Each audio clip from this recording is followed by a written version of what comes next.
بسم الله والحمد لله والصلاة والسلام على رسول الله اما بعد. السلام علیکم و رحمت الله و برکاته. برادران و خواهران گرامی قدر، امروز با فضل و کرم الله سبحانه و تعالی با همراهی شمایان از این کتاب مبارک زندگی نامه رسول صلی الله علیه و سلم که ما در درس گذشته با همراهی شمایان فتح مکه بود، مسلمانان با فضل و کرم الله سبحانه و تعالی مکه رو فتح کردن گرفتن. مختصری سیرت پیامبر صلی الله علیه و از ابن هشام ما قرار گرفته بودیم در غزوه حنین. در غزوه حنین که غزوه حنین در سال 8 از هجری پس از فتح مکه رخ می‌دهد. پس از فتح مکه غزوه حنین می‌شود. غزوه حنین رخ می‌دهد که در این مورد ما امروز با همراهی شمایان سخن خواهیم راند باذن الله تعالی.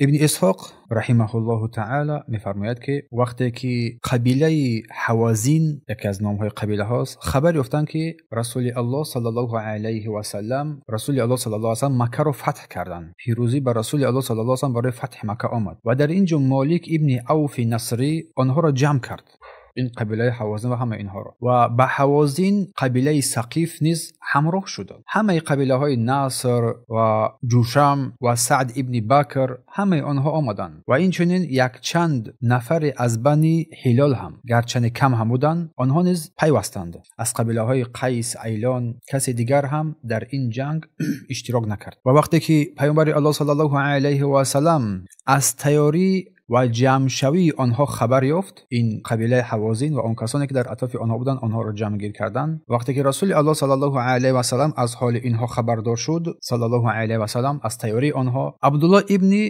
ابی حضرت اسلمی را فرستانید تا به میان دشمن درآید و در آنجا مدت بماند. و سبب فرستاندن عبدالله اسلمی برای درآمدن این صحابه کرام بر میان دشمن تا از نیت و نقشه های آنها خبردار شود، چی نیت ها دارند، چی نقشه ها دارند یا چی نقشه ها پیش گرفتند. سپس برگردد و عبدالله ابن ابی حضرت رفت و میان قبیله های حوازین درآمد، مدت در آنجا ماند و فهمید که آنها با سرداری مالک ابن عوف قصد جنگ سخت را با رسول الله صلی الله علیه و سلم دارند. سپس برگشت همه این خبرها را به رسول الله صلی الله علیه و سلم رسانید. هنگامی که رسول الله از این خبرها با خبر شد، با لشکر بزرگ رسول الله بیرون برآمد. 10,000 نفر از صحابگانش، آن 10,000 نفری که مکه را فتح کرده گرفته بودند و همچنین 2,000 نفر دیگر از اهل مکه که تازه مسلمان شده بودند، همگی 12,000 نفر از لشکریان. و رسول الله صلی الله علیه و سلم عتاب ابن اسید را در این هنگام حاکم مکه گذاشت، راهبر مکه این عتاب را قرار داد، اسید را، تا نگهبانی شهر کند و کسانی که در خانه مانده اند، کسانی که در شهر نگهبانی شهر در خانه قرار گرفتند و خود با لشکر به سوی حوازین صلی الله علیه و سلم روانه شدند تا با این لشکر حوازین روپرو بگردند. 12,000 نفر. ابن اسحاق از ابو واقد لیثی رضی الله عنه روایت میکند که حارث ابن مالک گفت ما همراه رسول الله صلی الله علیه و سلم به سوی حنین بیرون شدیم. خرجنا مع النبی صلی الله علیه و سلم الى حنین، به سوی حنین بیرون شدیم و نحن حدثاء عهد بالکفر. و میفرماید ابو واقد لیثی که ما هنوز هم از دوران جاهلیت، که پیش از اسلام، نو تازه مسلمان شده بودیم، نو اسلام را پذیرفته بودیم و هنوز هم عادت‌های قدیمه در دل‌هایمون جایگیر شده بود، که همه عادت‌های قدیمی خودمون رو ترک نکرده بودیم، نه تازه مسلمان. میفرماید که با همراه رسول الله صلی الله علیه و آله راهروی میکردیم، در سفر بودیم که مشرکان قریش و دیگر عرب‌ها یک درخت بزرگ سبز و غوصه داشتند که نام این درخت ذات الانوات بود. یعنی درخت آویزه ها، ذات الانوات، درخت آویزه ها، که این عرب‌ها هر سال نزد آن درخت می آمدند و سلاح‌های خود را به آن می آویختند، کشال میکردند و در نزد آن هم قربانی هم میکردند و یک روز در اطراف آن دور میزدند، میچرخیدند، عبادت میکردند، یعنی با آن عملشان. میفرماید که در راه یک درخت بزرگ سبز زیبایی دیدیم. هنگامی که میگه ابو واقد لیثی میگه ما در راه برآمدیم، یک درختی بزرگ و سبز زیبایی در راه میگدیدیم و از هر طرفی را صدا بلند کردیم، گفتیم ای رسول الله برای ما هم مثل آنها یک ذات الانوات درخت مبارک قرار بده. ابو واقد لیثی و آن کسانی که با همراهی او بودند از تازه مسلمان ها که هنوز هم فکر افکار جاهلیت در قلب اینها قرار داشته بود. گفتند ای رسول الله برای ما هم مثل آنها یک درخت ذات الانواع درخت مبارک قرار کن که ما هم سلاح‌های خودمان را با آن آویزان کنیم. رسول الله فرمودند که الله اکبر، تکبیر گفتند و گفتند والذی نفس بیده، قسم به آن ذاتی که جان محمد در دست اوست،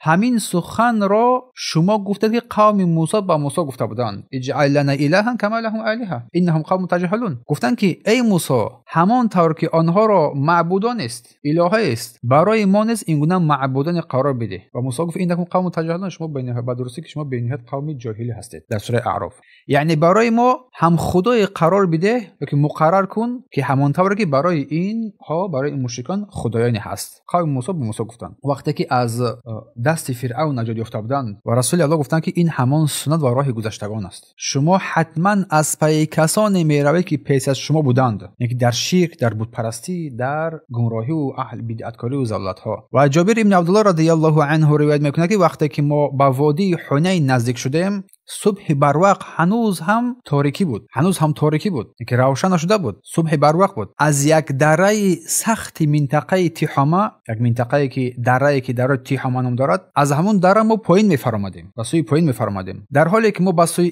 این وادی حرکت میکردیم دشمن انا همین حوازین پیشکی به این وادی الکی رسیده بود، و آنها این حوازین، این دشمنان در همه این دره ها، پشته ها و گوشه های وادی در آنجا کمانگاه گذاشته بودند و پنهان نشسته بودند، کاملا تیار و مسلح بودند با لشکریان و یراق و اسلحه خودشان. میفرماید همین که ما به پایان وادی فرود آمدیم ناگهان از همه طرف لشکرهای بزرگ آنها مثل یک انسان ریختن به بالای ما، حمله کردن. یعنی یک حمله شدید ما قرار گرفتیم در این وادی و هنگامی که مورد حمله شدید قرار گرفتیم در این وادی منطقه تیحامه، مسلمانان یکباره ترسیدند و عقب نشینی هم کردند و هیچ کس به کسی دیگر هم نگاه نمیکرد، همه با سوی عقب نشینی کردند. رسول الله صلی الله علیه و سلم در این هنگام به طرف راست گردید و با آوازی بلند فریاد زد ای مردم کجا می روید؟ نزد من بیایید. من رسول الله هستم، به نزد من بیایید. من محمد ابن عبدالله هستم. فریاد زدند.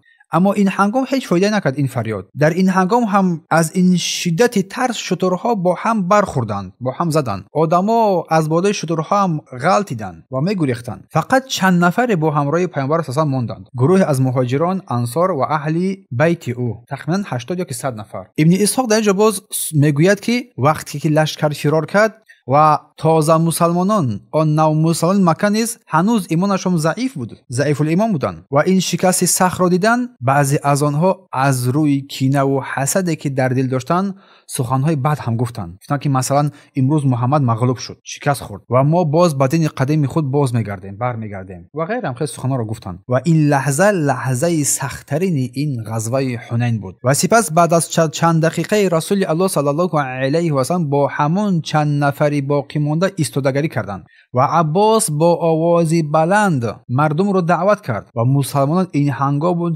برگشتند و الله سبحانه و تعالی برای آنها یک پیروزی بزرگی را عطا کرد.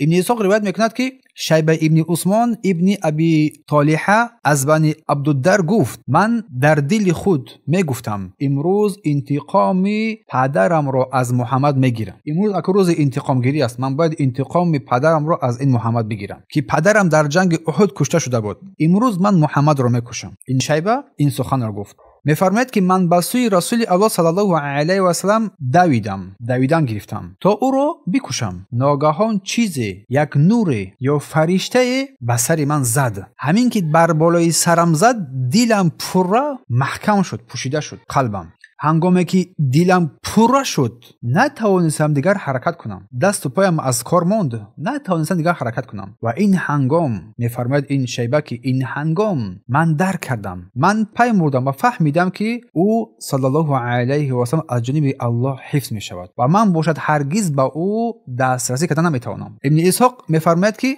بعضی از اهل مکه روایت کردن که وقتی رسول الله صلی الله علیه و سلم از مکه به سوی حنین میرفت با این لشکر بزرگ با 12,000 نفر فرمود امروز ما از کمی مغلوب نمیشویم، امروز ما از کمی مغلوب نمیشویم. این سخن را گفتند، یعنی هیچگاه شماره زیاد سبب غرور نشود، شماره زیاد سبب غرور نشود و بدونن که پیروزی از جانب الله سبحانه و تعالی است. ابن اسحاق در اینجا می‌افزاید می‌فرماید که گفته می‌شود که یک مرد از قبیله بنی بکر که با حوازن بود در همین لحظه ها گفته است امروز ما از انتقام بدر پورا میگیریم، پورا ما آن کاری که در بدر بود ما انتقام میگیریم. اما بعداً خود همین قبیله ها شکست خوردند و اسیر شدند، به اسیر افتادند. یعنی حتی دشمنان سخت‌ترین هم در حق پیامبر صلی الله علیه و سلم ناتوان ماندند و سخنان خود رسول الله صلی الله علیه و سلم در اینجا باقی ماند. عباس ابن عبدالمطلب می‌فرماید که من همراه رسول الله صلی الله علیه و سلم بودم که یک شتر سفید داشت و او را نگاه می‌داشتم و چون در میان این مردمی که فرار کردند قریب بود که شکست بخورند. می‌فرماید که عباس من یک مردی دراز قد و آواز بلند بودم. پیامبر صلی الله علیه و سلم دید که مردم فرار میکنند، فریاد زد ای مردم کجایید؟ اما کسی برنگشت. پس به من گفت، پیامبر بر عباس گفت ای عباس با تمام آوازت فریاد زن ای گروه انصار، ای گروه انصار، ای کسانی که در زیر درخت سموره، همون درخت رضوان بیعت رضوان شده بود، ای کسانی که در زیر درخت بیعت رضوان بیعت کرده بودید. میگوید عباس که من با تمام قوت فریاد زدم. وقتی که با تمام قوت فریاد زدم فوراً از همه طرف صداها بلند شد، لبی لبی لبی گفتن، اطاعت اطاعت اطاعت گفتن و مردم میخواستند که شتران خودشون در این هنگام برگردانند اما نمیتوانستند. شترها هم در ترس و هراس افتاده بودند، نمیتوانستند. این هنگام زیره های خود را برگردن انداخته و شمشیر و سپر را گرفته از بالای شتر خود را حواله میکردند، میپرتافتند، شتر را رها میکردند و راست دوان به سوی رسول الله صلی الله علیه و آله میآمدند تا اینکه نزد رسول الله صلی الله علیه و سلم 100 نفر یا کم یا بیشتر رسید، غیر انصار و مهاجران قوی ایمان که در آنجا بودند و در اینجا راست به سوی دشمن حمله کردند و در اینجا هنگامی که حمله شد یک جنگ شدید و سخت بین اینها قرار گرفت، بین حوازن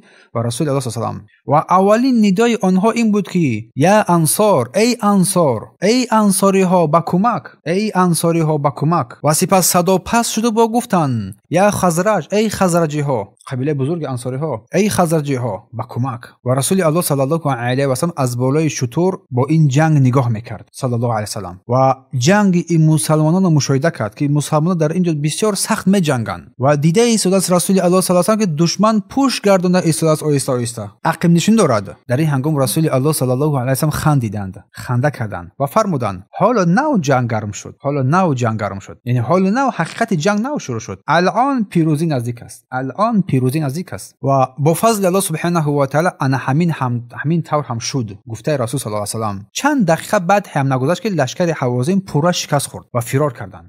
جبیر ابن مطعم که هنوز هم مسلمان نشده بود میفرماید که من با چشم خود دیدم که هنوز دشمن پورا شکست نخورده بود و جنگ بین مسلمان‌ها و این مشرکان بسیار علنگه میزد، بسیار جدی جنگ بود که تمام زمین رو خاک محکم کرده بود از شدت جنگ رو. ناگهان میگم من به سوی آسمان هنگام نظر کردم دیدم که یک پرده سیاهی غوث یا یک ابر سیاه پایین شده ایستاده است، یک ابر سیاه. جبیر ابن مطعم هنوز مسلمان نشده بود. در این شدت جنگ دیدم که یک ابر سیاه، یک پرده غوث سیاه بر سوی زمین فرود آمده است و این پرده سیاه ابر سیاه آمده در بین این دو لشکر حوازن و لشکر پیامبر شدن فرود آمد نشست. نگاه کردم دیدم که تمام وادی پر از مورچه های سیاه پراکنده شده بود، مثل مورچه ها پراکنده وادی پر است. در این هنگام میگوید جبیر که من یک لحظه هم شک نکردم که این انا همون فرشتگانی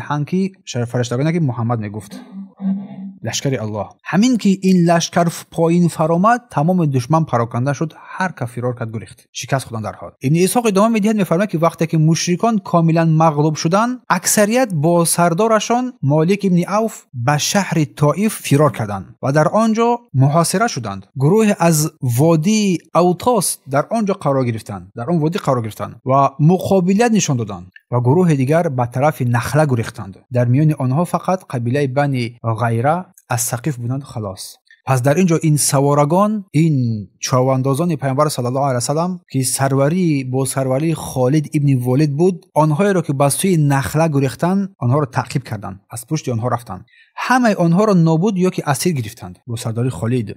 اما کسانی که از کوههای بلند یا که از راههای سنگین با آن راهها گریخته بودند دیگر آنها را تعقیب نکردند، از پشت آنها دیگر نرفتند. انا همین طور غزوه حنین با پیروزی بزرگ مسلمانان و غنیمت عظیم انجام یافت. ابن اسحاق روایت می‌نماید که پیامبر صلی الله علیه و سلم گروهی را که به سوی وادی اوتاس گریخته بودند تعقیب کردنی شدند و ابو امیر الاشعری را فرستانید صلی الله علیه و سلم. ابو امیر با بعضی از فرار کنندگان رسید، با آنها جنگ شد. در همین جنگ ابو امیر با تیر زده شد و در آنجا شهادت را به دست آوردند، شهید شدند. و در اینجا پرچم را پسر عمکش ابو موسی الاشعری رضی الله عنه گرفت و با دشمن در اینجا سخت جنگید و الله سبحانه و تعالی با دست این ابو موسی الاشعری پیروزی را بر این لشکر دشمن عطا کرد، بر بالای لشکر دشمن عطا کرد، کاملا شکست خورد. اما سردار اساسی که مالک ابن عوف بود هنوز فرار نکرده بود. این سردار اساسی مالک ابن عوف هنوز فرار نکرده بود. این مالک ابن عوف با چند سوارهای جسور و قدرتمند از قبیله اش در همان بالاهای کوه، یعنی در راههای تنگ در بالای کوه ایستادند و با اکثرانشان گفتند ایستید، نگریزید، بایستید، بگردید، پیش گذارید، بگذارید که ضعیفان و عقیب ماندگان پیش گذارند تا که عقیب نشینی کنیم. و در همان جا ایستاد و تا آخر نفر لشکرش از آنجا گذشت. همین که زبیر ابن عوام رضی الله عنه در پایان همان گردید رسید، مالک و سوارهایش را دید، در آنجا آنها را دید و در اینجا زبیر ابن عوام رضی الله عنه راست به سوی آنها حمله کرد و زبیر یک مدت با آنها نبرد کرد، با آنها جنگید و آنها را از این راهشان کنار زد و راه را باز کرد و بعد از این همه اسیران و غنیمت‌های بزرگ حنین از شترها، از گوسپندان، از زنان، از کودکان نزد رسول الله صلی الله علیه و جمع آوری کرده آورده شدند. مسعود ابن عمره الغفاری رضی الله عنه مسئول غنیمت ها تعیین شد، قرار گرفت، او را مسئول گذاشته بودند. پیامبر صلی الله علیه و سلم فرمودند که همه اسیران و مال و ملک را در این وادی جعرانه میگویند نزد مکه برند، در آنجا همه این اسیران و همه این مال و ملک را در آنجا ببرند، بگذارند، در آنجا نگاه داشته شود تا بعداً یک قرار قبول کرده شود که با این مال و ملک چیکار کنند، به این اسیران چیکار کنند. و در همین جعرانه بعدتر مالک ابن عوف خودش آمده مسلمان شد، به همین جا آمد و خودش مسلمان شد. پیامبر صلی الله علیه و سلم او را بخشید و همه اهل و عیالش و مال او را به سوی او برگردانید صلی الله علیه و سلم. این بود جنگ حنین. پس خلاصه اساسی این جنگ حنین در سال 8 از هجری ما گفتیم قرار گرفت. سبب اساسی قبیله های بزرگ خوازین و ثقیف با سرداری مالک ابن عوف میخواستند فتح مکه را جواب بدهند و اسلامی که در این مکه شده بود آن را از بین ببرند، که آنها یک لشکر بزرگ جمع آوری کرده بودند، تقریبا 20 یا 30 هزار نفر بودند و لشکر پیامبر 10,000 که 12,000 بود، لشکر محمد صلی الله علیه و سلم 12,000 بود، 10,000 از اهل مدینه بود، 2,000 از مکه مکرمه تازه مسلمانان بودند و بسیاری از آنها با شترهای زیادی که داشتند مغرور شده بودند، غرور در ذهن آنها پیدا شدگی بود و این جنگ را گفتم در همین وادی حنین قرار گرفت. جنگ حنینش نام نهادند و هنگامی که رسول الله بر اینجا رسیدند دشمن پنهانی در آنجا کمین گذاشته بود و صبح بر وقت هنگامی که آنها در آنجا رسیده بودند آنجا حمله کردند، ناآگاهانه از هر طرف و در اینجا این حمله شدید هنگامی قرار گرفت مسلمانان پراکنده شدند و فرار کردند هر طرفه و رسول الله صلی الله علیه و با 80 یا که 100 نفر عباس، علی، زبیر، ابوبکر، عمر، انصار و اهل بیت در جای خود باقی موندند، فرار نکردند و این هنگام رسول الله صدا زدند و عباس را گفتند که صدا بزن و عباس صدای خود را بلند کرد، انصاری ها را دعوت کرد و از انصاری ها گفتیم صدها نفر یا که کم بیشتر برگشتن آمدند و رسول الله صلی الله علیه و سلم در اینجا به سوی دشمن خاک پرتافتند تا که چشم آنها چیز کور شود و در اینجا بود که فرشتگان الله سبحانه و تعالی فرود آمدند برای کمک آنها، که در چند دقیقه حالتهای وضعیت اخیران سخت‌ترین وضعیت ها بود که در این چند دقیقه اخیر کاملا وضعیت برعکس شد. بعد که دشمنان اسلام شدند آنها فرار کردند و هزاران کشته شد و هزاران اسیر گرفته شد از این دشمنان. یک غنیمت خیلی زیاد گرفتند، تقریبا 24,000 شتر میگن گرفتند از غنیمت و 40,000 گوسفند و هزارها کیلو طلا و نقره و دیگر منفعت‌ها برای مسلمانان غنیمت عظیمی گرفتند. و در اینجا رسول الله گفتند که ما از این روز دیگر چیز مغلوب نمیشویم، از این روز دیگر به هیچ کسی مغلوب نمیشویم. و پیروزی گفتند که نه با شماره است بلکه با یاری الله سبحانه و تعالی است. و بعداً در جعرانه گفتیم پیامبر صلی الله علیه و آله غنیمت ها را در آنجا بردن گذاشتن و در آنجا این غنیمت ها را تقسیم کردند و تازه مسلمانان دادند. مؤلفه قلوب کسانی که به سوی اسلام گرویده بودند آنها را دادند تا که دلشون روشن شود، به سوی اسلام باز بگردند، دلهاشون را به سوی اسلام گرم کردند. و در اینجا گفتیم سردار همین دشمنی که همین جنگ رو تشکیل کرده بود، جنگ حنین رو، مالک بن عوف خودش آمد و مسلمان شد. پیامبر صلی الله علیه و آله او رو بخشید و همه چیزهایی گرفته بود همه آنها رو برای آن شکر برای مالک مالش رو برگردانید داد. غزوه حنین یکی از بزرگترین غزوه‌های نظامی رسول صلی الله علیه و آله در زمانش بود که الله سبحانه و تعالی برای او نصرت دادگی بود. سپس در اینجا بعد این غزوه ذکر غزوه طائف که بعد از جنگ حنین در سال 8 از هجری رخ می‌دهد شروع می‌شود. وقتی که لشکر ثقیف قوم طائف از حنین در آنجا مغلوب شده بودند، گفتیم مغلوب شدند، گریختند به سوی طائف رسیدند و طائف رفتند و هنگامی که به طائف رسیدند درهای شهر را سخت بستند و برای جنگ خود را آماده کردن گرفتند. تیر، کمان، سنگ، هر اسلحه‌ای که داشتند خود را آماده کردند. و همین که جنگ حنین تمام شد رسول الله صلی الله علیه و آله به سوی طائف سفربر شد، حرکت کرد. ابن اسحاق میگوید که پیامبر صلی الله علیه و آله راه را با نخله یمینی، سپس با قرن، بعد با ملیح، سپس با بحره روغا به سمت لیه پیش گرفت. یعنی با این منطقه چیز به سوی طائف رفت و در همین راه یک مسجد بنا کرد و در آنجا نماز خواندند صلی الله علیه و سلم. ابن اسحاق روایت میکند که از عمر ابن شعیب شنیدم که در همان بحرای روغا اولین قصاص در اسلام انجام یافت. یک مرد از قبیله بنی لیث مردی دیگر را از خزیل کشته بود. یک مرد را کشت از بنی خزیل و او را هم رسول الله صلی الله علیه و آله در همانجا این قصاص را انجام داد و او به قتل رسانده شد. و هنوز رسول صلی الله علیه و سلم در همان مکان در همین لیه قرار داشتن فرمان داد که انمی قصر و انمی خانه مالک ابن عوف را آتش زنند و ویران کنند. سپس از راهی تنگ گذاشتند و که همین راهی تنگ که گذاشتند این نامش ضیقه نام داشت. یک راه تنگی بود، یک راه دشواری بود، از همین راه گذاشتند که نامش ضیقه بود. وقتی که رسول صلی الله علیه و آله داخل آن راه شدند پرسید نام این راه چیست؟ گفتند ضیقه است. فرمود نه بلکه یسرا است. ضیقه نه که تنگی بگیم ده، دشواری. پیامبر الله گفتند که نه بلکه یسرا است، بلکه آسانی است، راهی آسان است، راهی فراخ است. گفتند صلی الله علیه و سلم.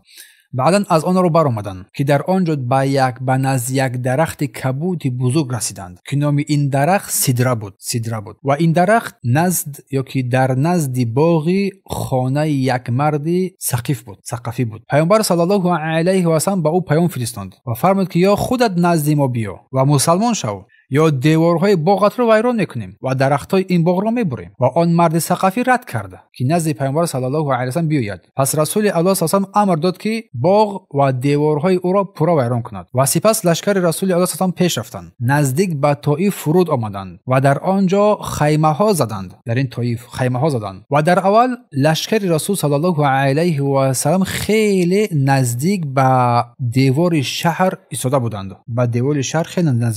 که از بالای دیوارها، از بالای این برج‌ها با تیرها آنها تیراندازی کردند که در اینجا یک گروه از صحابگان در اینجا شهید شدند با تیرهای آنها. و مسلمان‌ها تلاش کردند که به این دیوارهای بلند داخل شوند، که نتوانستند چون درهای این دیوار سخت بسته بود، محکم بود. و وقتی که یک چند نفر با تیر زخمی شدند و شهید شدند رسول الله صلی الله علیه و سلم امر دادند که لشکر را کمی دورتر قرار بدهند، از این دیوارها دورتر بگذارند تا که از تیرهای آنها مسلمانان شهید نشوند. و رسول الله به لشکر امر کردند کمی عقب نشینی کنند از این دیوارها تا که ضربه نخورند تا آنجایی که حالا الان مسجد طائفی که هست در آنجا کوچوندند، در آنجا قرار گرفتند و آنجا باز هم لشکر ایستاد و طائف را 20 چند شبانه روز تقریبا 20 یا که از زیاده از این در آنجا این طائف را محاصره کردند و جنگ خیلی سخت بود و هر دو طرف تیراندازی میکردند و در همین میان در همین روزها در همین ایام حوله بنت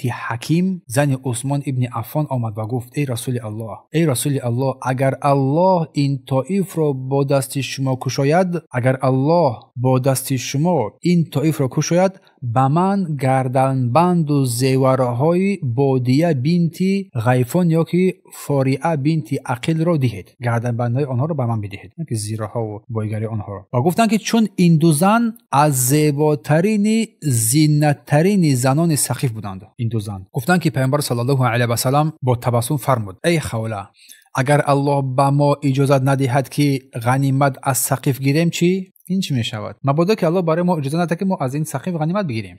و این هنگام خوله بیرون رفت و این سخن را به عمر ابن خطاب گفت و عمر فورا نزد رسول الله صلی الله علیه و آمد و گفت ای رسول الله این چی گپی که خوله میگوید هست؟ آیا واقعا شما چنین گفته اید؟ فرمود بله گفتم. عمر گفت مگر الله به ما اجازه داده است که ثقیف غنیمت گیریم؟ از ثقیف غنیمت گیریم؟ فرمود نه. گفت نه. عمر گفت پس اجازه دهید که من با لشکر اعلام کنم، با این لشکر اعلام کنم که تیاری برای رفتن بینند. پیامبر صلی الله علیه و آله بله. پس عمر برآمده با لشکر اعلام کرد که برای رفتن آماده شوند، یعنی محاصره را برداشتند. این بود غزوه طائف. خلاصه غزوه طائف بعد غزوه حنین شد در سال از 8 از هجرت. بعد از پیروزی بزرگ که جنگ حنین قبیله ثقیف ساکنان طائف بودند، قبیله طائف بودند و باقی مانده حوازین گریخته بودند. به این قلعه خیلی مستحکم طائف در آنجا پناه بردند، درها را بستند و رسول الله صلی الله علیه و لشکر مسلمان ها طائف را به آنجا رفتند که آن را تقریبا 18 یا 20 روز محاصره کردند و این محاصره سخت‌ترین و طولانی‌ترین دوره پیامبر صلی الله علیه و آله بود که در نتیجه مسلمانان اول خیلی نزدیک در آنجا قرار گرفتند، در آن دیوارها قرار گرفتند که از آن برج‌ها از بالای آنها با تیرها با سنگ‌ها حمله کردند. حمله شدید شد. تقریبا 15 نفر از صحابگان در آنجا شهید شدند رضی الله عنهم. هنگامی که این تیر اندازی شد صحابگان شهید شدند. رسول الله امر کرد که لشکر کمی عقب نشینی کند، عقب‌تر بایستد. لشکر همین هم کمی دورتر هم قرار گرفتند که در آن جایی که مسجد حاضره طائف قرار داشت در همونجا قرار گرفته بودند. و در این جنگ منجنیق میگویند. منجنیق همون تیر اندازی ها را میگن، تانک های همون زمان را بگیم ده اولین بود در اسلام آن همونطور استفاده برده شد. بله. و مسلمانان کوشش کردند که این دیوارها را ویران نمایند تا اینکه داخل شوند و اونجا را فتح کنند. اما قلعه خیلی سخت و مستحکمی بود و دشمن با تیر و طوفانی که در آنجا داشتند با آنجا تاخیر شدند، حمله خود را کردند و در اینجا الله سبحانه و تعالی اجازه غنیمت ثقیف را داده بود که از اونجا غنیمت بگیرند و رسول الله صلی الله علیه و سلم در اینجا دعا کردند اللهم اهد ثقیفا و ات بهم، تا که پروردگار این ثقیف را هدایت نما و آنها را به نزد ما بیاور. این دعا را کردند رسول الله و سپس رسول الله صلی الله علیه و آله امر کردند که این محاصره که بود این محاصره برداشته شود و لشکر به سوی مکه و جعرانه برگشتند و این غزوه طائف در آخر به یک فتح نظامی انجام یافت. ولیکن بعد از چند ماه در سال 9 از هجری این هیئت ثقیف، سرداران ثقیف خودشون آمدند در مسجد پیامبر صلی الله علیه و سلم و توبه کردند. یک گروه از آنها مسلمان شدند. پیامبر صلی الله علیه و سلم آنها را بسیار مهربانی کرد و مالهایشان برایشان باقی گذاشت و عثمان ابن ابوالعاص را به طائف فرستاد تا آنها را فقه را بیاموزاند، دین را بر آنها بیاموزاند و همین طور خلاصه کلام طائف با جنگ فتح نشد بلکه با دعای نیک پیامبر صلی الله علیه و سلم کشوده شد بدون قتال. و در اینجا فرمان درباره مال و اسیران انمی حوازین، جنگ ما در واقع قصه کردیم که جنگ ثقیف، فرمان درباره مال و اسیران حوازین، اسیریان حوازین که در آنجا اسیر عظیم و مال و اموال عظیم به دست آمده بود. و پس از آن که رسول الله صلی الله علیه و سلم با مردم همراهش به سوی وادی جعرانه رفتند و در آنجا اسیران زیادی از قبیله حوازین به او بودند، زنان و کودکان هم در آنجا قرار داشت. وقتی از نزد قبیله ثقیف گذشت یک صحابه گفت ای رسول الله در حق بنی ثقیف دعا کن، در حق بنی ثقیف دعا کنید که آنها شکست بخورند. رسول الله صلی الله علیه و سلم فرمود پروردگار ثقیف را هدایت کن و آنها را به اسلام بیاور، به سوی اسلام بیاور.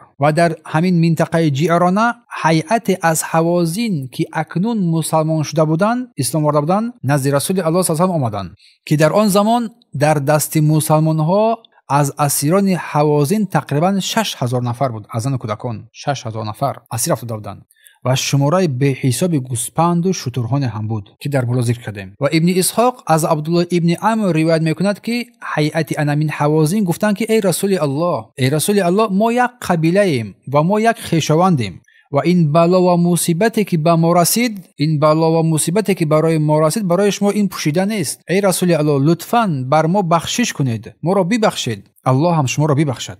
و سپس یک مرد از این حوازین از قبیله بنی سعد ابن بکر که نامش زحیر بود و کنیش ابو سرید برخاست و گفت ای رسول الله، آنهایی را که در این حولی ها، در این مکان، مقصد او اسیران است، اسیر گرفتن، اسیر هستند، آنها عمه ها، خاله های شما هستند، آنها عمه ها، خاله ها و دایه های شما هستند. اینها آن کسانی هستند که در کودکی شما را شیر داده بودند و شما را پرستاری کرده بودند و گفتند که اما ما برای حارث ابن ابی شمیر و نعمان ابن منذر، که پادشاهان پیشین، سرداران پیشین، چونین خدمت کرده باشیم، با آنها خدمت کرده باشیم و سپس چونین مصیبت به سرمان آمده باشد، امید داشتیم که آنها به ما رحم کنند، امید داشتیم که آنها برای ما رحم کنند. اما شما ای رسول الله، شما بهترین کسانی هستید که شما دایه داشتید، یعنی شما بهترین پرستار شده هستید و شما رحم دل هستید. در اینجا اشاره به سوی آن کسی هست که پیامبر الله صلی الله علیه و سلم را شیر داده بود، این حلیمه سعدیه،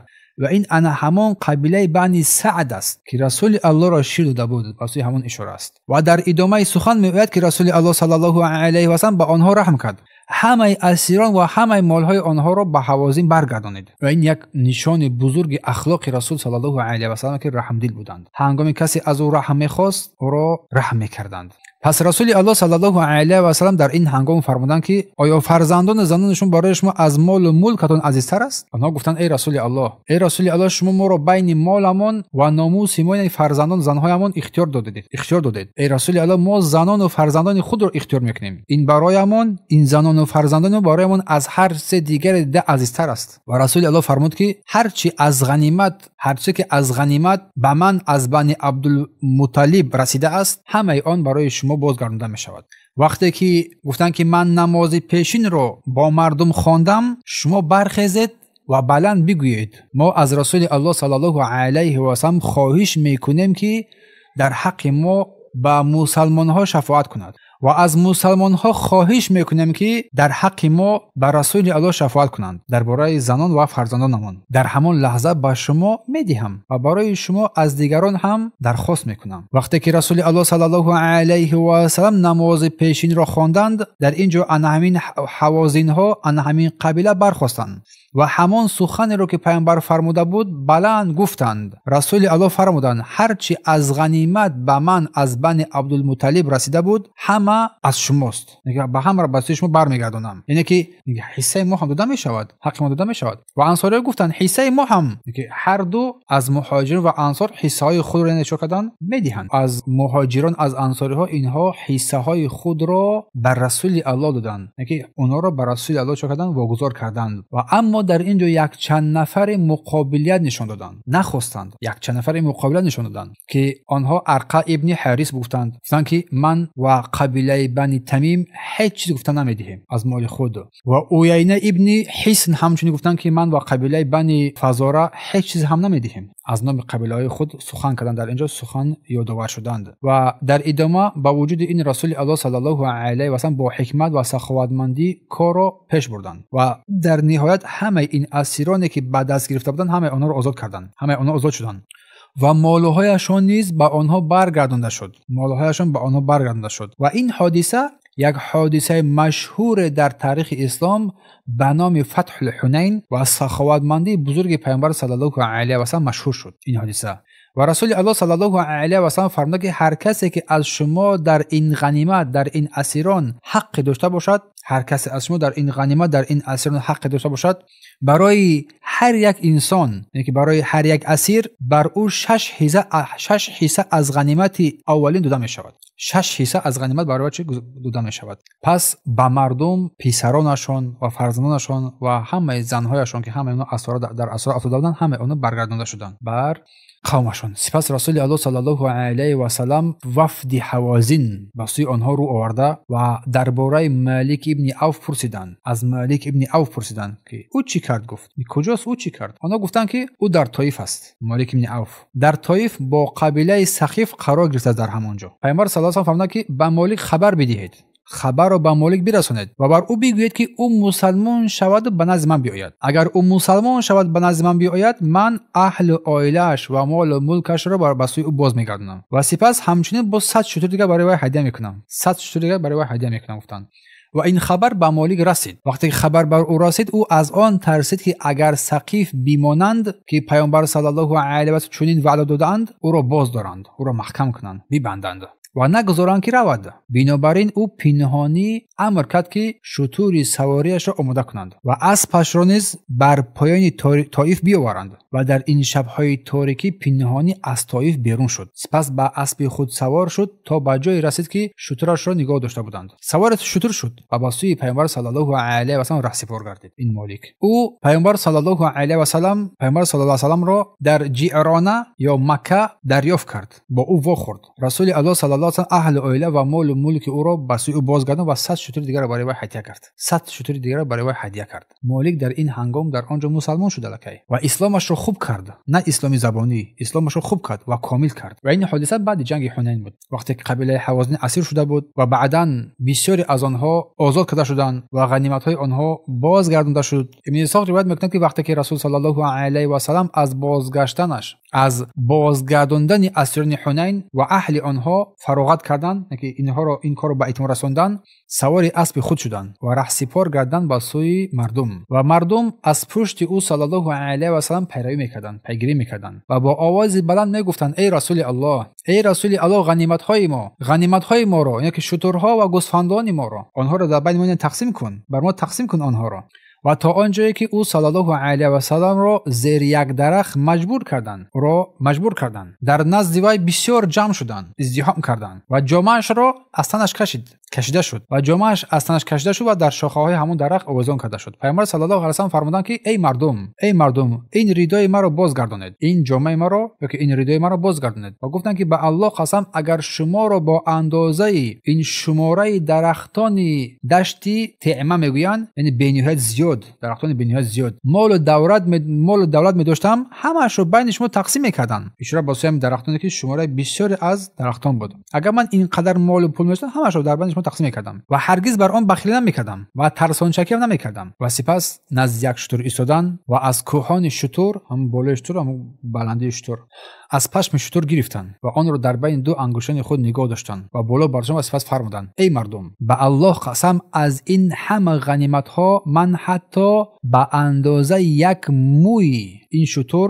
حق شخصی ندارم. میگه هیچ یکی از اینا نمیگیرم، مثل اندازه یک موی دارم چیز من حق ندارم، مگر 5 یک قصه امین، یعنی خمس میگویند. میگه از این قسمتی که غنیمت های به دست از این 5 یک قصه آن، باقی مانده آن با سوی شما برگردانده می شود. 4 حصه دیگر با سوی شما برگردانده می شود. این یک حصه گرفته می شود و اینم چیز در کار و بار دولتداری و کمبغلا و فقیرا و بیچارگا و نظام دولتداری صرف کرده می شود، نه برای رسول خود رسول صلی الله علیه و سلم. و گفتند که حتی سوزن و رشته را که شما غنیمت گرفتید بازگردانید، زیرا که غلول، یعنی که خیانت در غنیمت یا که پنهان کردن چیزی که حق شما نیست، در روز قیامت برای صاحبش یک شرمندگی و آتشی بدی خواهد بود. غلول از مال غنیمت دزدیدن رو میگویند، پنهان گرفتن رو میگویند. در جهان همون مال ملک ثروت دارایی عظیمی گرفتن، همونجا چیز همون کار رخ داد در بعد جنگ حنین در سال 8 از هجری، وقتی صحابگان کرام یک ثروت بزرگی غنیمت ها را گرفتند و در آن شتاب کردند، در تقسیم آن شتاب کاری کردند، میگه فوراً باید تقسیم کرده شد این مال. و این اسحاق روایت میکنه که پیامبر صلی الله علیه و سلم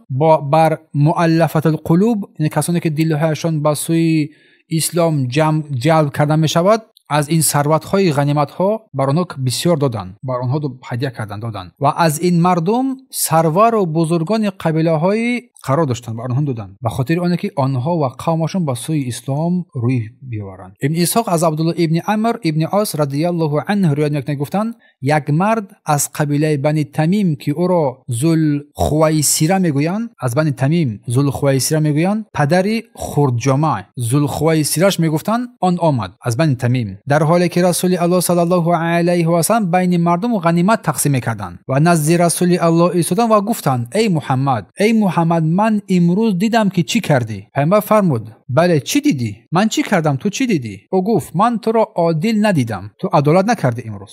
ذوالخویسره به سوی رسول الله صلی الله علیه و سلم گفت و این هنگام رسول الله صلی الله علیه و سلم خشمگین شدند و فرمودند وای بر حال تو، وای بر تو، اگر در نزد من عدالت نباشد، اگر من عدالت نکنم پس چه کسی عدالت میکند؟ اگر من که پیامبر عدالت نکنم پس چه کسی عدالت میکند؟ این هنگام عمر بن خطاب رضی الله عنه این سخن را شنید و گفت ای رسول الله اجازه ده که تو سرش رو بزنم، اجازه ده تو گردنش رو من بزنم. پیامبر صلی الله علیه و فرمود نه، او رو رها کن، او رو بگذار. و در اینجا رسول الله گفتند که او رو بگذار. او و پیروان او نسل او در آینده فرقه خواهند شد که در دین به نهایت عمیق افراطگری ها میکنند، افراطی ها میشوند. از نسل انعامون همین خوارجا پیدا شدند، برآمدند که همیشه آنها چیز تهمت میکنند بر امیران و حاکمان و رهبران و مسلمانان، تهمت بر ناعدالتی، تهمت بر کفر. از نسل این ذوالخویسره پیدا میشود و گفتند که یمرقون من الدین، گفتند از دین بیرون میشوند چگونه که تیر از نیزه بیرون میشود، کما یمرق السهم من الرمیه،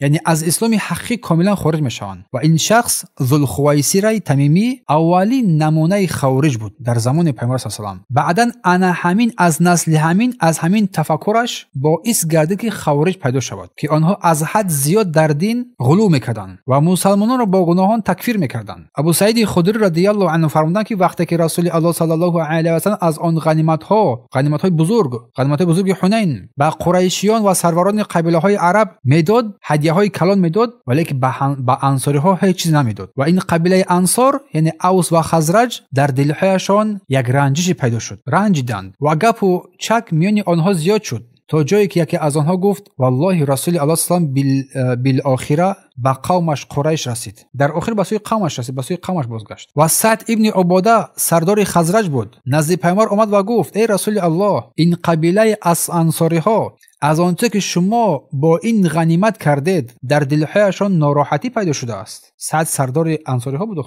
در دلهای این انصاری ها، در دلهای این اوس و خزرج ناراحتی پیدا شدند. شما این غنیمت ها را میان قوم خودتان تقسیم کرده اید و با قبیله های عرب و کلانسالان آنها، کلانتران آنها داده اید، ولی با این قبیله انصاری ها هیچ چیز نصیب نشد. و رسول الله صلی الله علیه و سلم در این هنگام فرمود که ای سعد تو خود در این مسئله چی فکر داری؟ چی اندیشه داری تو در اینجا؟ سعد گفت ای رسول الله من هم از همین قومم، فکر من فکر همان هاست. رسول الله فرمودند پس قومت را در این جای وسیع، حجیره میگویند، یک جای وسیع و مخصوص در جعرانه که با دیوارهای سنگی احاطه شده بود، گفت قومت را به آنجا جمع کن، انصاری ها را آنها را جمع کن در آنجا. و سعد بیرون رفت و انصاری ها را در آن حجیره گرد آورد، جمع کرد و بعضی از مهاجران هم به آنجا آمدند و سعد آنها را راه داد و اجازه داد که داخل شوند، چون میدونست که این انصاری ها همشون یک دل هستند، یک پارچه هستند. ولی بعضی از دیگران آمدند آنها را باز داشتند، آنها را بازگرداندند از مهاجران را تا سخن تنها میانی مهاجران، تنها میانی پیامبر و انصاری ها بماند و بس. این انصاری ها را برآوردند. این واقعه یک واقعه مشهور است که بعد از آن که رسول صلی الله علیه و سلم یک خطبه پر احساس را خواندند و گفتند که این کلمه ای جماعه انصاری ها گفتند، ای انصاری ها گفتند، بر آنها خطاب کردند، آغاز کرد که در این خطبه رسول الله صلی الله علیه و سلم تماما کاملا دلهای انصاری ها آرام گشت و چنان خطبه کرد که آنها از این خطبه رسول الله صلی الله علیه و سلم گریه کردند و آب دیده دادند و گفتند همه انصاری ها با یک دل که ما از رسول الله صلی الله علیه و سلم راضی هستیم. این انصاری ها خلاصه سعد آمد و گفت ای رسول الله این قبیله انصار برای شما جمع شده، ما اینها را جمع کردیم با گفته شما، طبق گفته شما. رسول الله صلی الله علیه و سلم نزد آنها آمدند، اول سپاس ستایش حمد پروردگار را گفتند، شکر او را کردند، شکر او را به جا آوردند. سپس فرمودند ای جماعت انصار چه گپ‌هایی به من رسیده است؟ چه گپ‌هایی بر من رسیده است درباره شما؟ چی رنجشی در دلهای شما پیدا شده است؟ ای انصاری ها آیا من نزد شما نآمده بودم در حالی که شما گمراه بودید؟ الله با واسطه من شما را هدایت کرد. فقیر بودید، نیازمند بودید، الله شما را غنیمت ها و روزی داد. شما دشمن همدیگر بودید، الله میان شما دلهایتان را کشید، بر شما محبت را برقرار کرد بین شما. انصاری گفتند بله ای رسول الله، فضل و بخشش و نعمت از آن الله و رسولش است. رسول الله فرمود آیا جواب نمیدهید بر من؟ ای جماعت انصار جواب نمیدهید بر من؟ گفتند چی جواب بدهیم ای رسول الله؟ همه نعمت و فضل از آن الله و رسولش است، ما چی بگوییم دیگر؟ رسول الله فرمود که قسم به الله، قسم به الله اگر شما میخواستید میتوانستید حق راست گویید و من هم آن را تصدیق و باور میکردم. تو نزد ما آمدی در حالی که ما را تکذیب میکردند. ما تو را تصدیق کردیم. ما را از وطن رانده بودند اما ما تو را نگاه داشتیم. انصاری ها بی خانه و در و نیازمند بودی، ما تو را دستگیری کردیم، از طعام خود بر تو دادیم. یعنی پیامبر گفت شما باید این سخن را میگفتید بر من، حقیقت را میگفتید. مرا قریشا از خانه و در خود راندم لیکن شما مرا صاحب خانه و در کردید. مرا قریشا نپذیرفتند ولی شما مرا پذیرفتید. دعوت مرا آنها رد کردند، شما دعوت مرا قبول کردید. از طعام خود بر من دادید. این از سخن حق، باید این را میگفتید. ای جماعت انصار آیا در دلهای شما یک رنجش پیدا شده است که من بعض مردم را با کم مال دنیایی فتنه این دنیا دادم تا آنها مسلمان شوند، ولی شما را با اسلام صمیمی و قوی خودتان واگذاشتم؟ یک مال پور ما برای آنها دادم و دنیا را برای آنها دادم، که شما را بر شما هیچ ندادم به غیر از اسلام آوردهتان. ای جماعت انصار، ای مردم، آیا شما راضی نیستید ای انصاری ها که مردم با این دارایی و ثروت با خانه های خود برگردند ولی من با شما با خانه هایمون با خانه هایتان برگردیم؟ این رو با انصاری ها گفت. و قسم به ذاتی که جان من محمد در دست اوست، اگر مهاجرت نمی بود من خودم از انصار می بودم.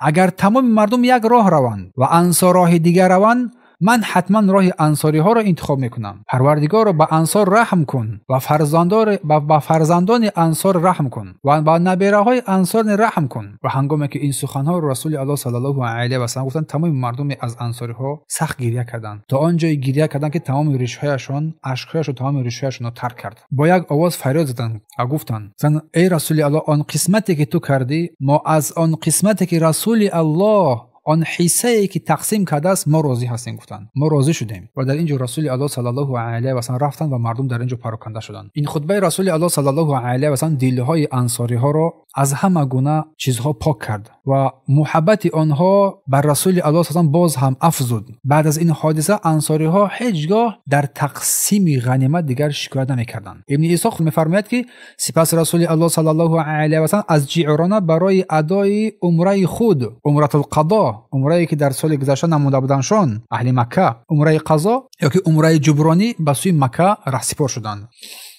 و بقیه غنیمت ها از شترها، از گوسپندان و مالهای باقی مانده را امر فرمودند که در جای کناری که در شمال مکه قرار دارد، تقریبا از مکه 15 کیلومتر دورتر است، میجن نمیگویند، مر الزهران میگویند، در آن شمال مکه 15 کیلومتر نگاه داشتند. در آنجا نگاه دارند این باقی مانده غنیمت ها را. و وقتی که رسول الله صلی الله علیه و سلم از عمره خود فراغت یافتند، عمره خود را به اتمام رساندند، به سوی مدینه برگشتند و عتاب ابن عبید رضی الله عنه را حاکم و امیر مکه تعیین کردند. معاذ بن جبل رضی الله عنه را همراه او باقی گذاشتند و مردم را یک فتح مبین برای آنها آشکار شد و این معاذ در آنجا قرار دادند تا که مردم را فقه را بیاموزانند، تعلیم بدهند، قرآن را تعلیم بدهند برای آنها و اسلام را آنها را با اسلام تربیت نمایند. و این باقی مانده غنیمت هایی که در آنجا قرار گرفت، آن باقی مانده غنیمت ها را هنگام بازگشت گرفتند و به مدینه منوره برگشتند. و این واقعه در ماه ذوالحجه سال از 8 از هجری رخ داده بود، یعنی تقریبا 2 ماه بعد فتح مکه بود. با همین یک عمره اولین پیامبر صلی الله علیه و سلم بود، عمره اولین بعد فتح که پیامبر صلی الله علیه و سلم بعد مهاجرت به مکه داخل شدند و این عمره را به نام عمره قضا یا که عمره جبران مشهور است. عمره قضا چون در سالی که خواستن عمره کنند، اهل مکه مشرکین نگذاشتند آنها که عمره نمایند، چون با قریشان در آنجا وعده صلح را کرده بودند و وعده صلح را در جنگ حدیبیه آنها شکستند و در اینجا پیامبر پیروزی را برای آنها داد. پس این خلاصه فرمان و قرارهای پیامبر صلی الله علیه و سلم درباره مال و اسیران حوازین جعرانه رونق که در آنجا در سال در ذوالقعده سال 8 از هجری قرار گرفته بود، انصاری ها زنان و کودکان حوازین که در آنجا اسیر گرفته بودند، همه اسیران حوازین تقریبا 6000 نفر بودند، کاملا آزاد کرده شدند از زنان و کودکان و همه این اسیران بر اهل و خانواده‌شان باز داده شدند، روانه کرده شدند. هیچ غلام و هیچ کنیز نگرفتند. پیامبر صلی الله علیه و آله فرمود که هر کی حق در این اسیران دارد، هر کی حق در این اسیران دارد، به جای هر اسیر 6 حصه از غنیمت میگیرد. اینکه اسیر آزاد کرده شود، اینکه 6 حصه از غنیمت میگیرد. کسی حق اسیرگیری دارد. پس اون مال و دولتی که در غنیمت گرفته بودند، گفتیم 24000 شتر بود، 40000 گوسفند بود و تقریبا هزارها کیلو از نقره بود. غنیمت بزرگ گرفته بودند و این غنیمت رو گفتیم اولا با اهل مکه و سروران بزرگی آنها برای به اسلام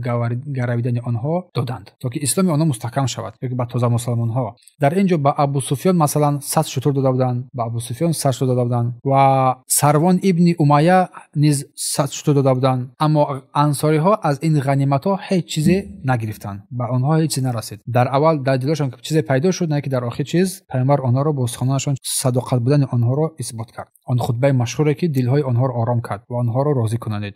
و در اینجا مالک ابن اوگتما سردار لشکر همه حوازین بود در آنجا که در طائف در سقیف جوگه شده بود و آمد اسلام آورد. برای آن اهل خانواده‌اش برگردانید، مال و ملکش برگرداند، علاوه بر این باز 100 شتر برای هدیه کرد صلی الله علیه و آله که او شبانه از طائف فرار کرد، با پیامبر واخورد و اسلام آورد. و رسول الله صلی الله علیه و در اینجا تاکید می‌نماید که من حتی یک و اندازه یک موی سری از شتر غنیمت هم نگرفتم، برای خود هیچ چیز نگرفتم، فقط آن از 5 یک حصه آن که الله در قرآن رو بیان کرده است، خمس میگویند، این رو گرفته بودند و آن هم گفتند که بس شما باز پس داده شود. همین گونه هم شد.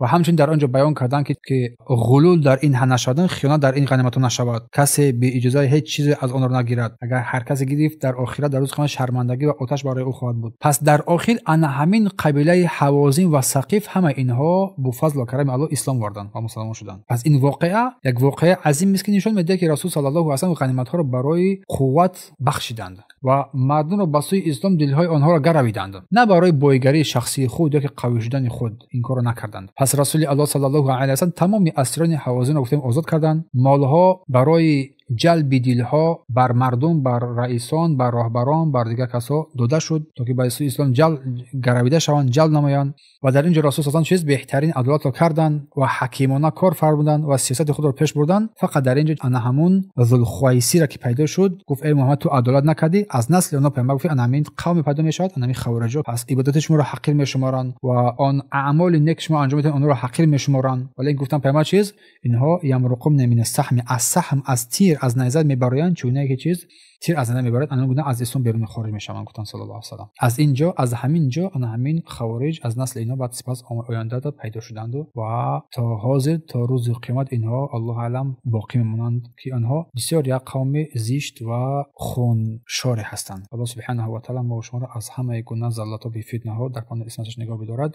خیر در همین جا این درس مبارک رو براتون میرسونیم. سبحانك اللهم و بحمدک اشهد ان لا اله الا انت استغفرک و اتوب الیه. درس دیگه اگر زنده باشیم غزوه تبوک میشود که در ماه رجب سال 9 از هجری غزوه تبوک برقرار میگیرد. در اینجا غزوه تبوک می شود و فرمان خراب کردن مسجدهای زیرار، مسجدهایی که دیرار میگویند، مسجدهایی که بر اساس بنیاد شرک و مبارزه بر ضد اسلام ساخته شده بودند، این فرمان می شود. و مسئله های بعدی آمدن ثقیف و اسلام گرویدن آنها در ماه رمضان در سال 9 از هجری و حج ابوبکر صدیق برای مردم برای سال 9 هجری حج میکنه ابوبکر صدیق رسول الله را میگذارد. و همچنین در ذکر سال 9 هجری سال وفد ها میگویند گروه قبیله های تمام عرب به سوی اسلام میگروینند و اسلام میارند. این قصه ها را اگر که زنده باشیم و همچنین آخران مسئله که از حج ودا میگویند، آغاز شکایت بیماری رسول صلی الله علیه و سلام و حج ودا، آخران حج پیامبر صلی الله علیه و سلام و فرستادن رسول صلی الله علیه و سلام نامه های خود را بر پادشاهان فارس و روم و دیگر قبیله ها به سوی دعوت به سوی آنها به سوی اسلام، به سوی قیصرها با پادشاهها و کسرا و غیره و همچنین فرستاندن اسامه ابن زید به سرزمین‌های فلسطین برای دعوت و بیماری رسول صلی الله علیه و سلام و وفات او و ذکر همسران او صلی الله علیه و سلام و بیماری او در خانه عایشه رضی الله عنها و وفات او صلی الله علیه و سلام و با همین اگر زنده باشم درس دیگه ما درس رو به اتمام رسونیم ان شاء الله از این زندگی مبارک رسول صلی الله علیه و سلام. سبحانك اللهم و بحمدک اشهد ان لا اله الا انت استغفرك و اتوب الیک.